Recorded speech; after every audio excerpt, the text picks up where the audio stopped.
Just before we get to Iulia, I'm just going to explain a little bit about the Leaders Award. If you're an engineer, what would you competition, and tell you kind of all about it. So its main aim is to inspire young people ages 3 to 19 to look at the world around them and design solutions to different problems that they find. We provide opportunities for you to meet and interview engineering professionals online, just like we're doing today, to inspire you to think of ideas and start designing some inventions of your own. To help you do this, we have lots of available resources on our website. So after the interview today, make sure you register for those. The website is www.leadersaward.com, and also follow all our social media pages at Leaders Award or Prime Engineer to find all of our updates of upcoming interviews. Our suggestion is that you make this into a weekly challenge, so you interview engineering professionals every week, looking for different problems, and then look for different problems in the world you'd like to solve. Just before you all head back to school, then you're going to choose which ideas is the best and take this into school to send to our engineering professionals for them to read. So without further ado, I'm now going to pass over to Iulia. I'm just going to mention that this is going to be about half an hour, a bit of a shorter interview, about half an hour today, but we'll still be able to squeeze in all of your questions. And as I mentioned before, Iulia is a robotics engineer at Leighton Tech UK. I'm just going to pass over to you now, Iulia. I'm just going to stop sharing my screen. Perfect. Right, so good morning, everyone. So my name is Iulia, as Alex said, and I work for Leighton UK. My role is as a research and development technical consultant. So basically what I do for my role, I help different companies to help get different incentives from HMRC for any R&D activities that they undertake during a certain period of time. Prior to this job, I was a research associate at the University of Kent, as well as a teaching assistant. So what I was doing as a research associate, I was working on developing human-inspired algorithms for identifying users using their face and their voice. I have a background in computer science and information security and biometrics, specializing in iris recognition. And I did my PhD in electronic engineering, specializing in robotics, mainly humanoid robots, and developing control systems for robots. So I'm going to go through a bit of the stuff that I do with companies at Leighton UK. So I work with companies from different backgrounds. One background would be robotics. So I help companies that do any kind of research and development activities in robotics. This can range from industrial robots, humanoid robots, or any kind of soft robots, which would be more with unintelligent agents that can be used to perform different tasks for humans. I also work with a couple of telecoms companies which work with 5G technologies and developing different algorithms for 5G or Internet of Things and so on. And I have a few companies that, well, I have a bit more companies actually that work in the security industry. So they do different kind of mechanisms to help different companies, their clients or different users, to protect themselves online. So I have companies that try to emulate a hacking attack that can ensure that a system is secure, or any companies that use different biometrics such as face or even voice, fingerprint to identify a user and so on. Most of these companies work in the financial industry, as this is obviously an industry where you're required to have a very secure system. So you need different kind of methods to identify your users, your customers, and so on. Also, with Leighton, we have an outreach program as part of the Corporate Social Responsibility Committee. So we do different kind of activities to promote engineering in schools. One of the things that we do is we partner with the Leaders Award to obviously to have different to help schools with their submissions for the competition. We visited a school in Leighton due to our name. Our name is Leighton, so we thought that we can go back to where we started. And at the same time, we organized different Dragons Den events in our office for children to come to present their ideas for the Leaders Awards in front of a panel. So now for the rest of the session, what I'm going to do, I'm just going to take in as many questions as possible and try to answer them.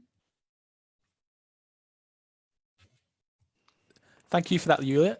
What I'm going to do, I'm just going to stop sharing your screen there. So what I'm going to ask, if people can use the Q&A facility at the bottom of the screen, they can type in all their questions into there. You can start from now, and hopefully those will compile, and then I'll ask you, Iulia, those questions that come up. Just while we wait for some of those to come up, I'll just ask you a quick question as well. So obviously we're doing the Leaders Award competition and asking children to do the Leaders Award competition at home now. Do you have kind of any idea of kind of the skills that children learn through doing engineering when they're at school, or any skills that an engineer needs, do you think? Yes, so obviously an engineer requires loads of skills. It's not just about mathematics and science, it's also about design. So when you start at the beginning to try to develop a project, you have to go through design phases and development and so on before you try to implement the solution that you actually want to achieve. So obviously an engineer is not just someone who can build something or create a final solution. It's also about being creative and artistic. And I think that's what Leaders Awards is actually encouraging children to do, to be very creative into finding out solutions that can help the environment. Brilliant, thank you, Iulia. We've got some questions coming through here. So first one from Lola. What is 5G? Can you explain that? So at the moment, we all use the internet. We all use 4G on our phone. 5G is just an upscale from 4G, so you will have just faster speed to be able to download or stream videos at faster rate and so on, so that it won't last too long for a video on YouTube, for example, to load. Brilliant. We've also got one from Jurak. How do you make robots? So, like basically a robot, when you build a robot, you have to go through different kind of phases. First, you have to think, what would you like the robot to do? It's very difficult to create a robot that can do anything, just like a human can. A human can adapt to different scenarios, can do different tasks and so on, whereas a robot has to be created for a particular purpose, as it is very limited in what it can do. So you start with first trying to decide on your objective. Then you have to start designing on how would you like the robot to be? What is the best design for the robot? Should it be on wheels? Should it have legs? Should it be more humanoid? Should it be more of a, let's say, like a washing machine? Should it move? Should it be static? And so on. And after that, you will have to try to find what sensors you will need for the robot and so on. So it's all this planning at the beginning, and then you start building the robot, after which it requires the programming and the control part of the robot, where you will implement the algorithm that will help the robot move around, manipulate different objects, for example, if it's a humanoid robot, as well as have a more, let's say, intelligent behavior. So we've got one from Lakindu and Tavindu. How long does it take to build a robot, approximately? So again, it depends on what you want the robot to do. So you can find different kits online that might take a few days to build, which are basically startup kits for you to get a flavor of what robotics is, how to build a robot, how to program a robot. But if you go to build a more complex robot, for example, what the companies are doing, if you know the Honda Asimo robot, which is a humanoid robot about 1.4 meters tall. It can walk, run, and so on. That one, it took Honda about 7 years just to work on the walking algorithm and to make sure that they have the right sensors within the legs. So we've got one from Bryony now. So what is the most common attacks that you test with? The most common what? Oh, it says common attacks. I'm not sure what that means. I think it might be what's the most thing that you test with, maybe with the robots. What programs maybe? So it depends again on the robot. So for example, the robot that I was working with, the now robot that you saw in the pictures, it can take C++, it can take Python, and it can take MATLAB as well. But there are different robots that can read different kinds of programming languages. You can have Java, you can have Perl, and so on. So we got another one from Lakindu and Svindu. What is your favorite type of robot? I'm gonna be a bit biased, and I'm gonna say that it's the Now robot because it's just quite short. It's only about 60 centimeters tall, and it's basically like a baby. It's very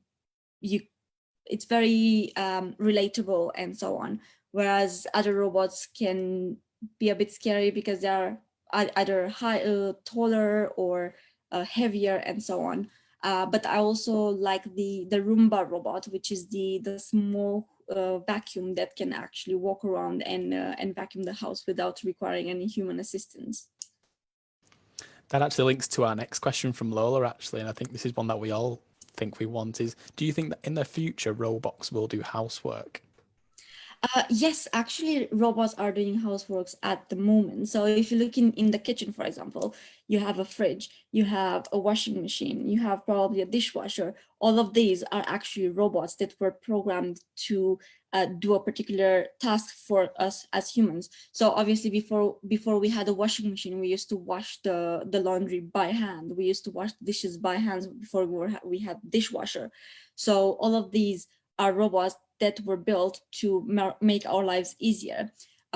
Even the vacuum cleaners, and any vacuum cleaner is a robot, although it has to be manipulated by a human.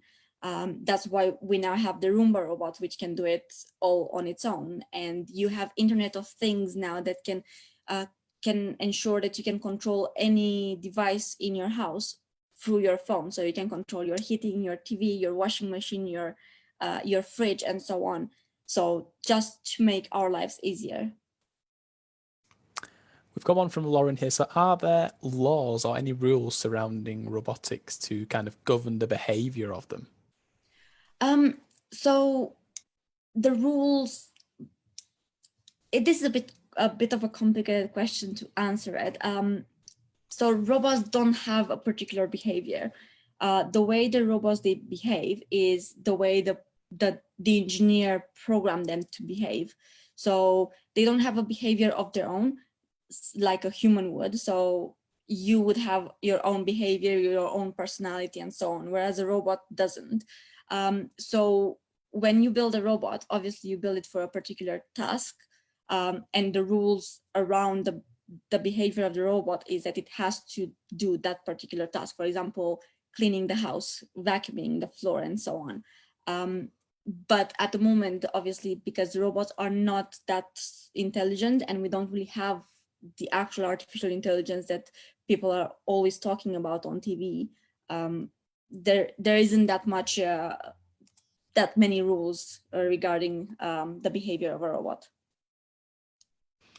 We've got an interesting one here. So we've got a question saying, can robots fly? So again, it depends on the robot. So if you would have a robot, for example, if you look at a Roomba robot, which was designed to vacuum, it cannot fly.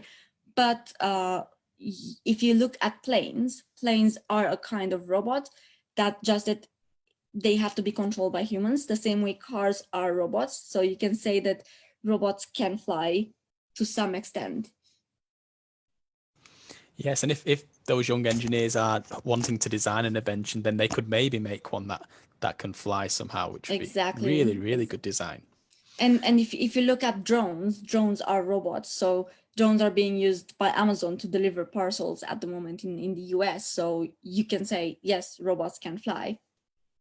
So we've got one from Lola. Do robots start on paper as an idea of what you want it to look like? Yes.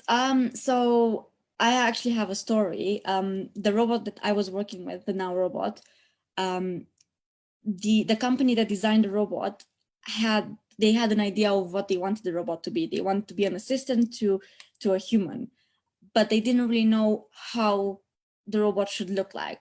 Should it look more of like a humanoid robot? Should it have wheels and so on?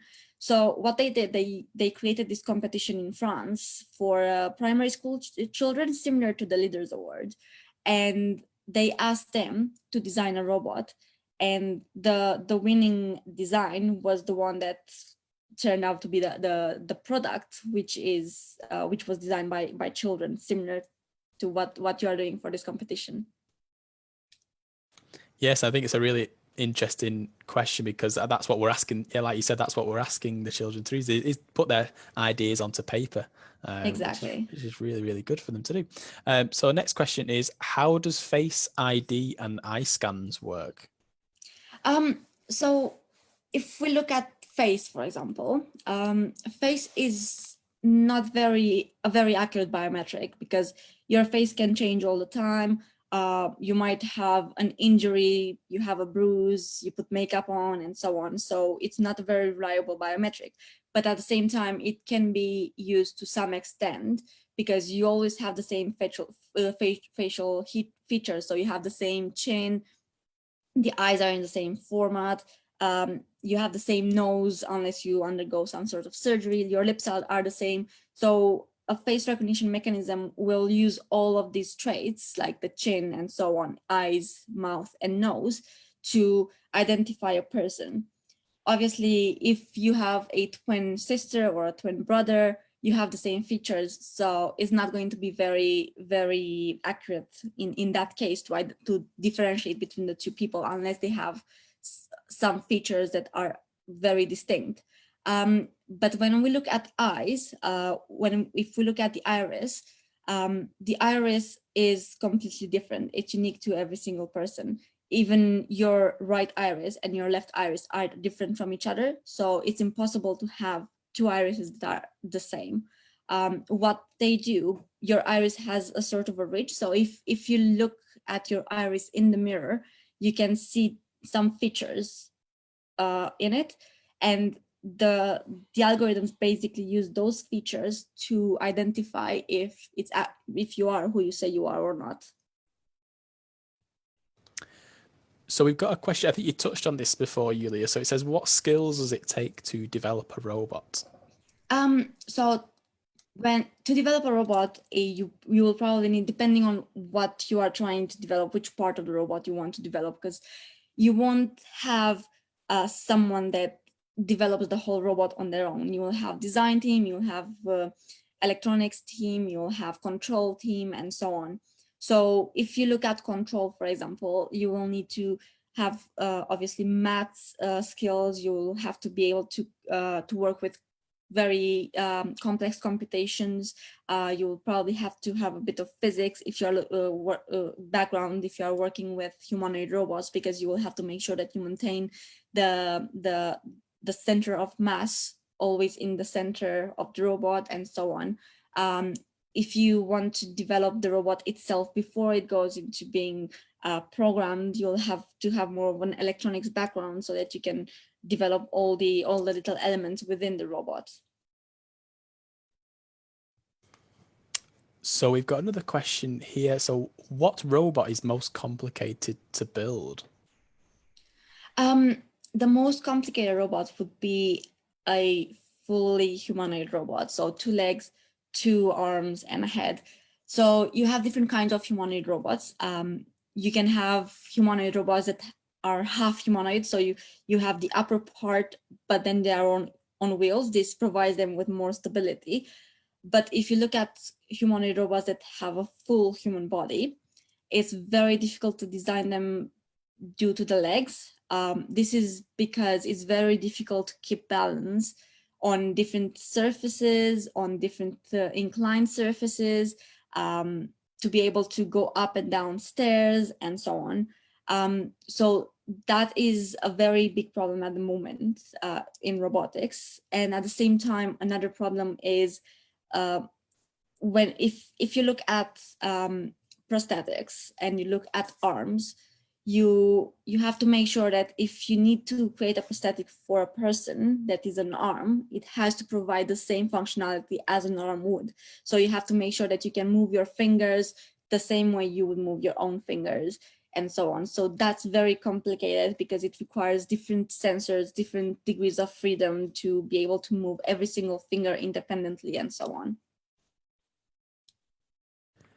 So just got one from Lola. So why are lots of pictures / images about robotics or electricity have the color blue in them? I think that's probably just the way they were designed. I don't think it's anything. Yeah, it's a hard one, that one. I think it's just always been related, I think, hasn't it, to kind of robotics and everything like that. We've got one from Bryony. So what do you think robots will be used for in the future? I think robots, obviously our humans become more and more busy every day, so robots will be developed to help us do probably house chores more and more. They will be designed to help disabled people in the house because obviously they have more limitations than we do. There are cooking robots that can actually cook like you would be at a restaurant. So mostly around the house as an assistant. There are quite a bit of a few research happening in Asia where they are trying, because they have earthquakes all the time. They design robots that can search for survivors under buildings that collapsed. So that instead of sending a human to search for survivors and then lose another life, you send a robot, and if you lose a robot, you can just replace it. So mostly to assist, they will be created to assist us in any single way possible. Anything that you can think of, a robot can assist us with.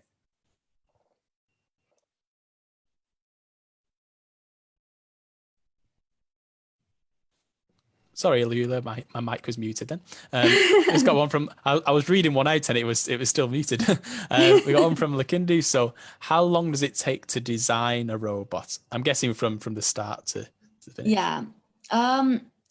So it depends. It can take, say, a year, 2 years, but if you want to design something that is very, very complicated, it's gonna take probably 10 years, 15 years, and it will still not be perfect. You will still do iterations after you release the first version so that it can be more accurate, more performant, and so on.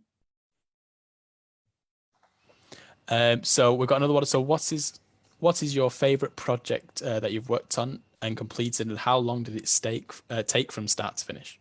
I would say my favorite project was when I was working on the manipulation algorithms for the robot.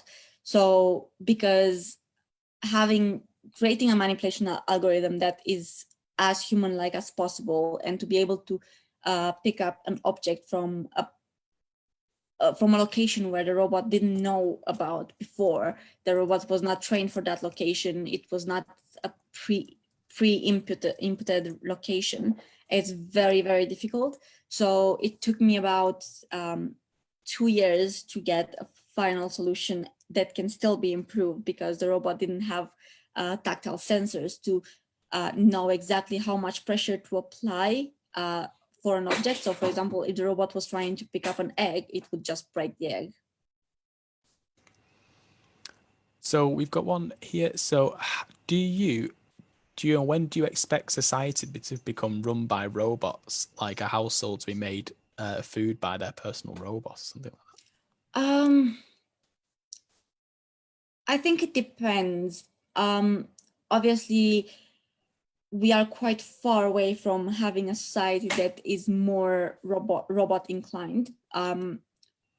there's obviously a lot of research happening to make sure that there's the right connection between a human and a robot, to make sure that the robots have a way of, well, they are able to adapt to different scenarios and so on. So I think it will take a while until we get there. So that's why at the moment we have all these small robots that keep appearing, such as drones, being introduced in the US first by Amazon, and then it will be rolled out in other countries. Self-driving cars being trialed by Google and so on, instead of just having them released and sold already. So it requires a lot of trial and error until it will actually be sold on the market. We got one from Bryony. So what materials are most common in robots? It depends. So obviously you'll have all the electronics, you'll have all the wires and so on. But then when you look at the robot itself, at the shell, it depends on where are you going to use the robot. If you are going to use the robot to look for survivors under relics and so on, you will obviously want the material the robot is made of to be very, very strong. If it's just a robotic toy, it doesn't really matter if it's strong or not. It can be just some plastic. So it depends on what you want the robot to be used for.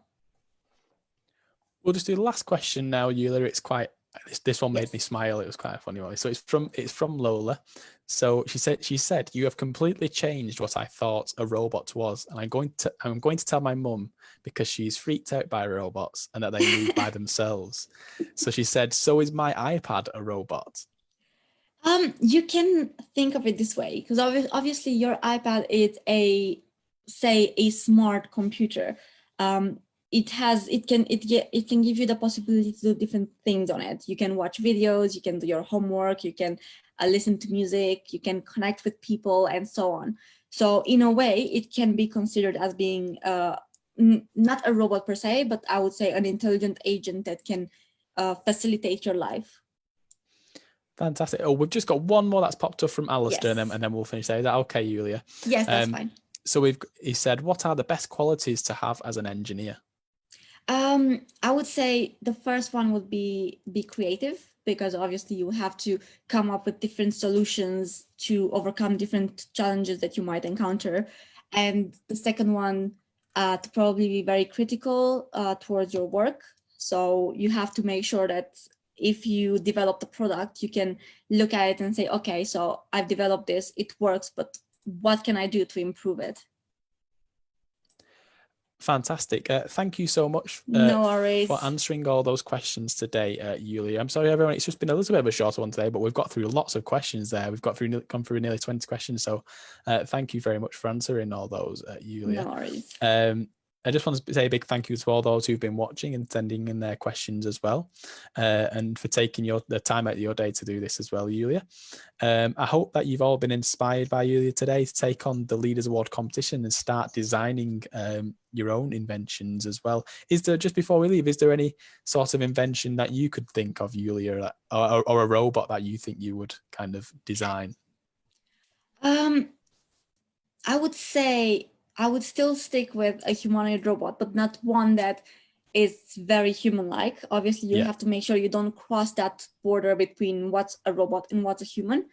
But one that can probably be able to perform more tasks than the current humanoid robots at the moment. So it will have to be more flexible, probably capable to sense things, to interact with the environment better, and so on. Yes, that's brilliant. That's some like an idea or a theme that you can think of at home, to think of a little problem maybe in your house, and something that a robot, if you design a robot that can solve that problem that you find in your house. So I think that's a really good idea for those young engineers taking on the Leaders Award. Thank you very much, everyone, for joining us today. We'll end it there. I've also put in a survey link into the comment section, to the chat section and the comments, just so that we can then feedback anything to Iulia as well, around the interview. So thank you, everyone. Goodbye. Thanks, Iulia. Thank you.